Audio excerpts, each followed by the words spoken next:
நில அபகரிப்பு வழக்கில் முன்னாள் மத்திய அமைச்சர் மு.க. அழகிரிக்கு நிபந்தனையை தளர்த்தி உயர்நீதிமன்ற மதுரை கிளை உத்தரவிட்டுள்ளது. மு.க. அழகிரியின் மனுவை ஏற்று நீதிபதி கல்யாண சுந்தரம் இந்த உத்தரவை பிறப்பித்தார். இதன்படி மதுரை காவல்துறை கண்காணிப்பாளர் அலுவலகத்தில் உள்ள மாவட்ட நில அபகரிப்பு தடுப்பு பிரிவில் மு.க. அழகிரி இனி தினமும் கையெழுத்திட வேண்டியது இல்லை. சேலம் மாவட்டம் மெய்யனூர் பகுதியில் இந்து சமய அறநிலைத்துறைக்கு சொந்தமான நிலத்தில் பொதுமக்கள் ஆக்கிரமிப்பு செய்திருப்பதாக புகார் எழுந்தது. இதனைத் தொடர்ந்து நில அளவை செய்ய அங்கு சென்ற இந்து சமய அறநிலைத்துறை மற்றும் வருவாய்த்துறை அதிகாரிகளுக்கும் பொதுமக்களுக்கும் இடையே வாக்குவாதம் ஏற்பட்டது. இடத்தை அளவீடு செய்ய பொதுமக்கள் ஒத்துழைக்க மறுத்ததால் போலீசாரின் முன்னிலையில் பணிகள் நடைபெற்றன. போலி பாஸ்போர்ட் மூலம் இந்தியாவுக்குள் நுழைந்து திருப்பூரில் தங்கியிருந்த 2 நைஜீரியர்களை நாடு கடத்த உத்தரவிடப்பட்டுள்ளது. பிடிபட்ட ஸ்ரில் மற்றும் உடுப்பி ஆகிய இருவரும் செய்யாறு சிறப்பு முகாமில் அடைக்கப்பட்டு உள்ளனர். இருவரையும் நாடு கடத்த அரசு உத்தரவிட்டுள்ளதை தொடர்ந்து இருவரிடமும் திருவண்ணாமலை மாவட்ட ஆட்சியர் விசாரணை நடத்தினார். நாளை மறுநாள் அரசு செலவில் விமானம் மூலம் இருவரும் நைஜீரியாவுக்கு அனுப்பி வைக்கப்படுவார்கள். ஓடும் ரயிலில் கழிவறையில் ஒருவர் தூக்கு போட்டு தற்கொலை செய்து கொண்டார். புதுச்சேரியில் இருந்து திருப்பதி செல்லும் ரயில் அரக்கோணம் வந்தபோது இது தெரிய வந்தது. ரயில்வே போலீசார் கழிவறை தாழ்பாளை உடைத்து பிணத்தை மீட்டனர். இவர் யார், எந்த ஊரைச் சேர்ந்தவர் என்பது தெரியவில்லை. இந்த சம்பவத்தால் புதுச்சேரி திருப்பதி பயணிகள் ரயில் 2 மணி நேரம் தாமதமானது.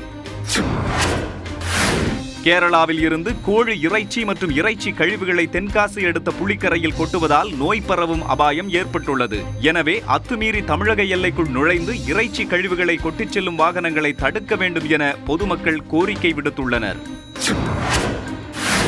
சென்னையில் கிழக்கு கடற்கரை சாலையில் பனையூர் என்ற இடத்தில் தனியார் பள்ளி பேருந்து மீது அரசு பேருந்து மோதிய விபத்தில் 5 குழந்தைகள் படுகாயமடைந்தனர். விபத்தின் போது பேருந்துக்குள் இருந்த 15க்கும் மேற்பட்ட மாணவ மாணவிகள் காயமடைந்தனர். பயணிகளை ஏற்றுவதற்காக ஷேர் ஆட்டோவை திடீரென நடுரோட்டில் நிறுத்தியதால் விபத்து நிகழ்ந்தது. எனவே கிழக்கு கடற்கரை சாலையில் ஷேர் ஆட்டோக்களை நடுவழியில் நிறுத்தினால் ஆட்டோ ஓட்டுநர்கள் மீது கடும் நடவடிக்கை எடுக்கப்படும் என போக்குவரத்து போலீசார் எச்சரித்துள்ளனர்.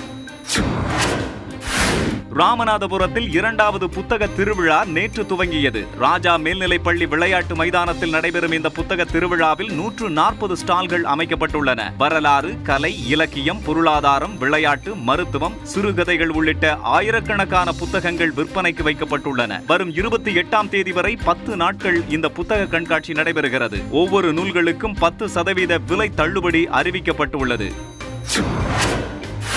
ராமநாதபுரம் மாவட்டம் ஏர்வாடி தர்காவில் 840வது ஆண்டு மத நல்லிணக்க தேசிய ஒருமைப்பாட்டு சந்தனக்கூடு திருவிழா வெகு விமர்சையாக நடைபெற்றது. இஸ்லாமியர்கள், இந்துக்கள் ஒன்றிணைந்து வான வேடிக்கைகளை நிகழ்த்தினர். பின்னர் யானை மீது சந்தனம் கொண்டு வரப்பட்டு இப்ராஹிம் சஹீது சமாதியில் பூசப்பட்டது. அதன் பின்னர் நடைபெற்ற சிறப்பு தொழுகையில் பல்வேறு இடங்களில் இருந்து வந்திருந்த ஏராளமானோர் கலந்து கொண்டனர்.